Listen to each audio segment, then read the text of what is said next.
I don't know. I think I started too early last time and it didn't record everything. Okay, anyway, before we start, I have a question for you. How many pizza rolls do you think I bought today? Talking like individual pizza rolls. A good 30 pack, 32. Same. 45 of them at Big Lots and 90 of them at Ralph's. That's 135. You were way off. Yeah, I underestimated. I was going to go 60 to kind of hedge myself, but I still would have been off. I got the 90-pound bag, bro. I'm not that life. Welcome to Sports Savage. I'm Garrett Savage from Los Angeles, California. He's Sammie Smooth Talkin, Sammie Dawkins from Orlando, Florida. Sammie, what's good in the hood? Yo, sports world, savage life. What's happening? We're gonna start the show. Don't want to get political too often. I just thought this was funny. President Trump said the NFL season should start on time, and he's been right about everything else than what's been going on recently, Sammie. So, what do you say when he says it's gonna start on time? I say that he has no type of relationship with the NFL to tell them what to do if you really do Donald Trump history with the NFL. So it's pretty laughable. This is also the guy who says that everything's going to be fine and the coronavirus is going to be cured by Easter. So Lord willing, we just follow our president into the wilderness.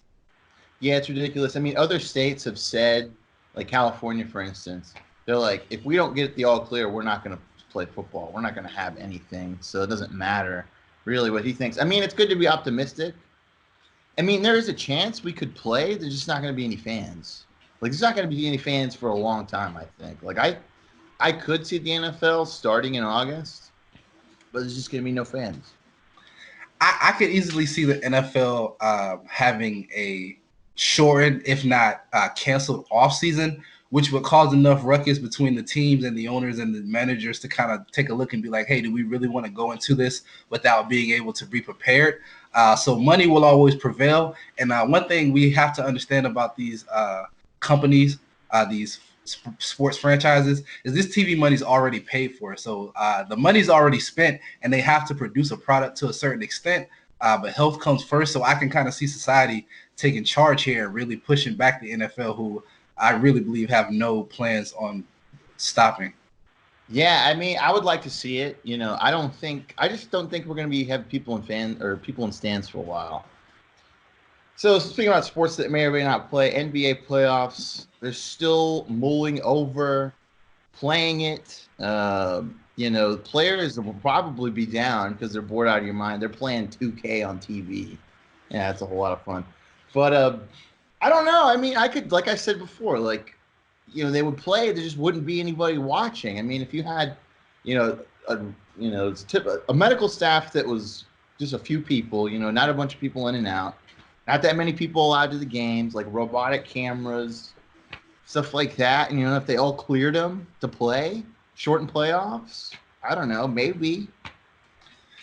Yeah, but I mean, the more time passes and what you're noticing just out in the world, there's nothing reassuring about what you're saying. That would be nice, but are you going to test the players every time that they play? Are all the players going to play in specific cities? There's so many unknowns to this whole situation that assuming what could happen or what could work, that's cool for right now. But until we see more positivity as far as on a national state with this whole issue, that would kind of make it more realistic for this whole game to continue. So we all want it. It's possible. But if you want to look on the humane side, I mean, what are you really willing to put these players through just to entertain us? I mean, there's talk about like Vegas or like LA, places where there's a lot of hotels, and like each team maybe gets their own hotel, or they're all in a huge hotel and they each get their own floor, maybe something like that, and they all play in the same gym. I don't know. I mean, at this point, I'm just saying there probably won't be any sports anytime soon. So I'm just trying to will it into existence. But I mean, if there's a will, there's a way. And that's what we're all trying to do. I don't like the idea that sports is needed as a society for us to push through and be better and get back to health, and we just all need something to focus on. I really don't like that argument. It's pretty condescending. Sports is a great entertainer. It does do a lot for us as a human race, but it's really not important. It's all simply games that we entertain ourselves with and we enjoy a lot. So with that being said, I want it back just as bad as everyone else, but there are things that matter more. So let's kind of get those things in order, and then we can focus on, what we can do to have these games played. With that being said, if I'm LeBron James, I'm not trying to hear any of that shit because I was rolling. The Lake Show was going. If I'm Giannis, I'm about to go back-to-back MVPs. So just from a fan perspective, it's easy for me to say that. But if I'm a guy in the league, and maybe I'm not a star, maybe I'm a guy who's literally paying my bills by playing professional basketball. If I'm not able to do that, that's going to affect my life. So I can understand why it continues and why it would make sense. But let's kind of get a little more positive narrative around the whole situation other than, man, us Americans, we really need our sports to function. That's kind of whack.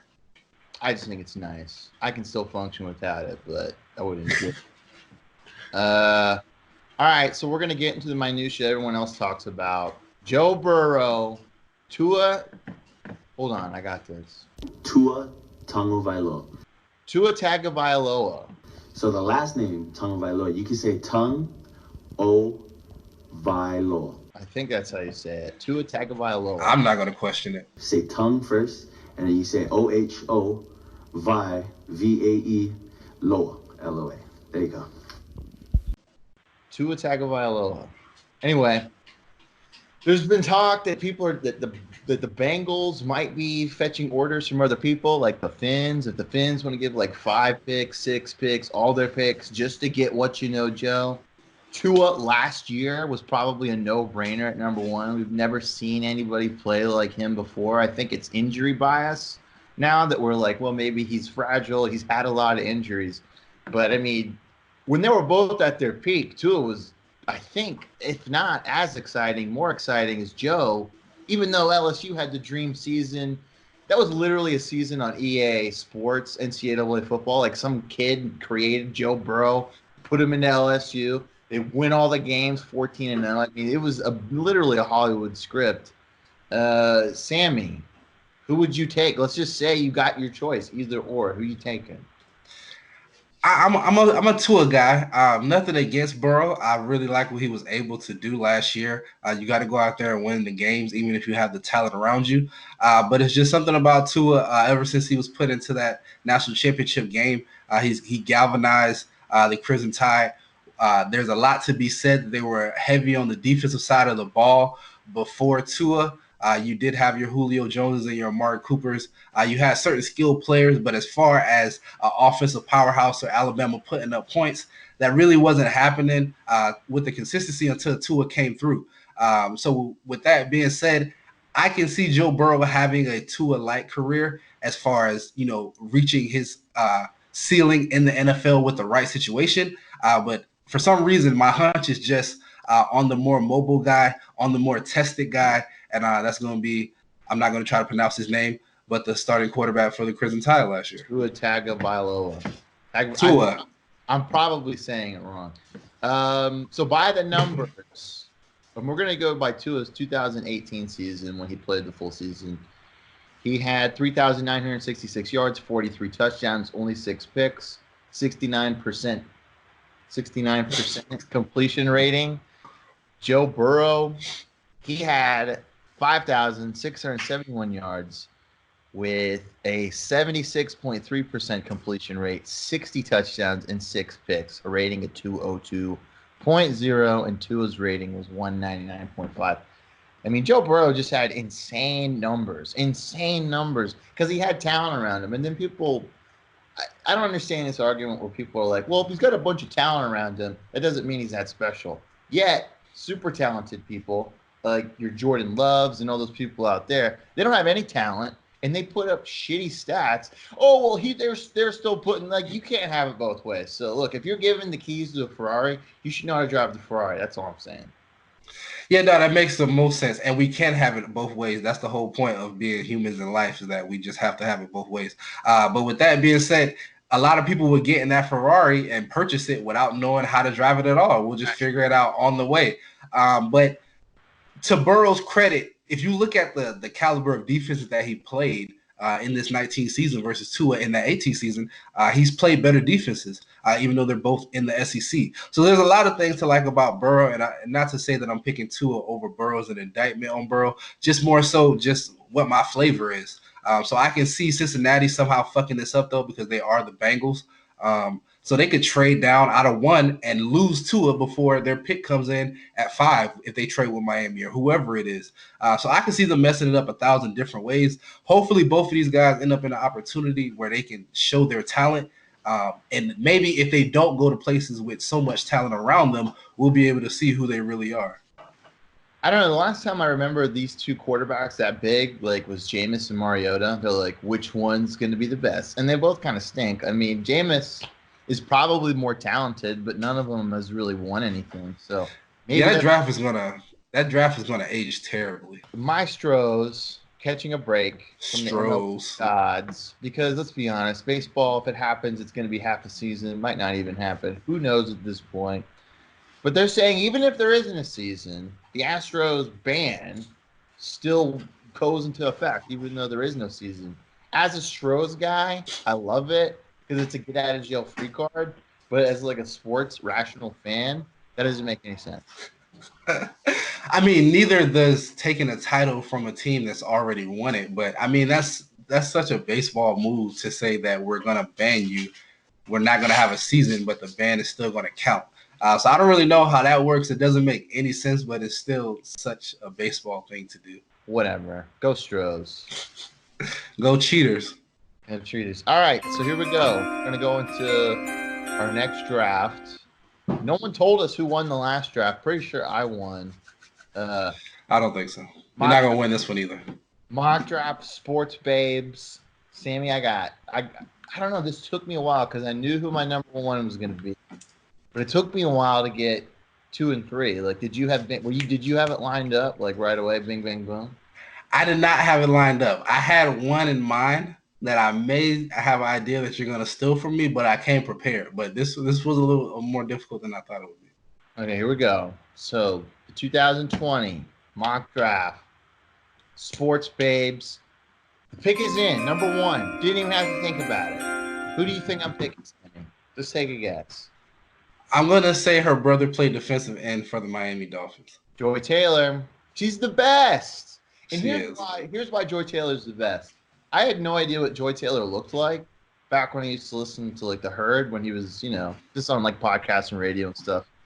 Because I hated Christine Leahy. I hated her. She was always like, good cow. I hated her. Nobody watches her show, by the way. Good. And I shouldn't say I hate her because that's mean. You shouldn't hate anyone. I did not like her at all. She was very annoying. And then whenever she was out, Joy Taylor would fill in.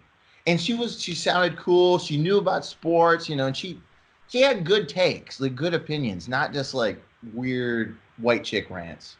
So then I saw her on TV. I was like, whoa, who is this? I mean, she's had a little work done. Don't get me wrong. But Joy, I love you. We both live in LA. Come holler at your boy. You're my number 1.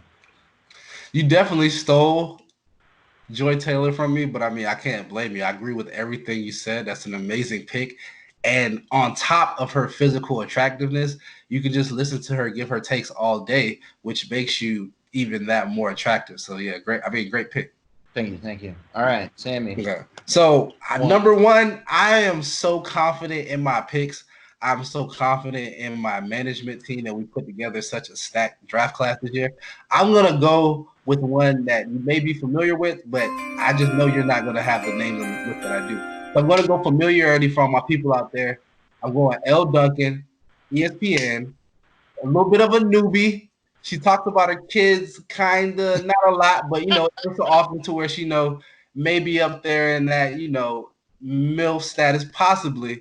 But, yeah, she can definitely get it. And I like the way she handles her sports centers. What's her name? L. Duncan. E-L-L-E Duncan. L. Duncan. Little sleeper. Okay, all right. Yeah. I don't watch sports, but okay. Yeah. All right. Yeah, that's a good thing. Yeah. You know what? See. I won't say it now, but anyway. All All right, number 2 pick. I'm still flirting with my number 3, so I don't, I'm going to leave it on the table for now. I'm going to go Alex Curry. You ever know who she is? She's a little sporty. She's, I like. She's my variety pick. I like the little sportiness. She's got nice eyes, nice smile. Not really sure what she does for Fox Sports, but as far as babes go, she's up there. Alex Curry. Okay, yeah, I've definitely seen her cover a few different things, and yeah, so I can give her some things to cover. That's a great pick and very on par with my pick. Because I'm kind of giving up, a bit, I guess, of my TV viewership here. But I'm going with another ESPN, not so analyst, but a bit of a host, a sleeper. Shout out to Now or Never. I'm going with Janela Rodriguez. She's the third host on Now or Never, the late night Spanish version of a sports show. She rarely has any lines, but anytime she's on camera, I'm watching, and I've never turned it away. Janela Rodriguez, ESPN? Yeah, the name of her show is Now or Never. I'm a sleeper guy, so I like the reaction when you finally see my picks. Like, okay, yeah. Okay, this is a good pick. Yeah. This is a good pick. Also a fan of her takes, TBH. All right, I'm going variety pick. I was going to pick somebody who looked like Joy. But, you got to have variety. You know what I'm saying, Sammie? Like, got to have variety. Got to switch it up. So this person used to be, and for whatever reason, I picked all Fox Sports ones just because they all are like, I don't know. If you look at them, they could be like an Instagram model. Like, none of them are ugly. Like, it's all old white men and, like, really hot, like, chicks. Like, I wonder why. That's all who works at Fox Sports. But Fox, period. Her name is Holly Saunders. Now she's, like, on some golf thing. Literally looks like a porn star. Literally looks, like Debbie Does Dallas. I don't know. I think she's just some of the podcasts now, but she's hot, sports babe. Wow. Yeah, definitely sports babe. It says that she does golf, so that's cool. Cool for her. But yeah, she's looking like a number 1 pick over here, to be honest. Again, I want Joy's takes. I want Joy to talk to me about sports while being attractive. But you put together a nice little list here. All right. So who is it, Sam? Who's going to round out the draft? My number 1 pick in the Sports Bay draft is someone I'm sure you've never heard of, but she's a part of the most attractive woman community on the planet, and that is female track stars, female track athletes. Her name is Fatima Diame. Say it with my Diame. She is a Spanish track star, and all you have to do is just watch her perform her craft, and you will see why I hold her in such high regard. And it looks like she has a problem buying shorts, but I don't think that's that big of a problem. But okay. I don't think she has many problems going on. to be honest, that's one of them. I'll give you that, sir. That is one of them. But she doesn't have many problems going on in her life. Right. Was there any on your list that you didn't get to talk about, or that you thought was maybe? Yeah, perfect example of that is all this AB. To the Ravens jazz. I don't really get it. It doesn't really make much sense to me. AB is a talented receiver. I just don't know if it works with Baltimore, especially with our history with players and issues with women. So it's definitely something to talk about. So I understand why every sports show is bringing it up. But place your bet somewhere else because that's probably not happening. Oh, we did skip that. He got a new agent too to try to get. I don't know. I mean, you might as well take a chance if it's AB. But he still has so many things, so many litigious stuff backed up. I don't know. I'd like to see him play again. I think everybody deserves a second chance. I don't know what chance he's on, but I mean, if he says he's sorry and he does what he has to do, just let him play. I mean, I thought Tampa really was the move with Tom Brady. So once Bruce Arians shut that down, I don't really see a home for him. I'm not to say that he won't play football again, but just calm it down with the Baltimore Ravens noise. So Sammie, did we miss anything else? No, man. Respond to the show. We're trying to interact with you people. We actually question, say something back. fuck. We're going to do at least one a week. This one's on an off day, but we're going to try to get back on schedule. Might do two. Probably just going to do one just because sports is kind of slowed up. Email the show, sportssavageshow@gmail.com. You can holla at me on Twitter and Instagram at Garrett W. Savage. Sammie's off the grid. Yeah.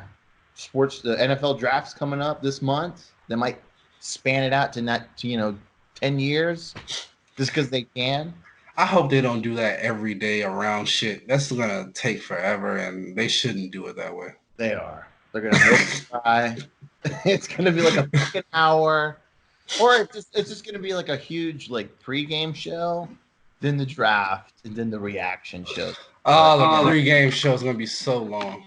So I don't know. If I was a producer, that's what I would say is we're gonna do. That would kill every time. Have you been watching any of the live games though, Sammie? Like they're replaying old live games and stuff like that, or not live games, but classics. Your mic's out there, champ. I can hear myself. Hello. Well, this is the end of the show anyway, so good thing it went out. Anyway, I'm sure Sammie saw it. You can contact the show. As Sammie once said, he's not a crook. He's not a crook. You know what I'm going to do? I'm going to take the audio from our previous show and put it in there. So you're actually saying I'm not a crook. That way it's just not anything. Yeah. So that's it. Bye. Not crook.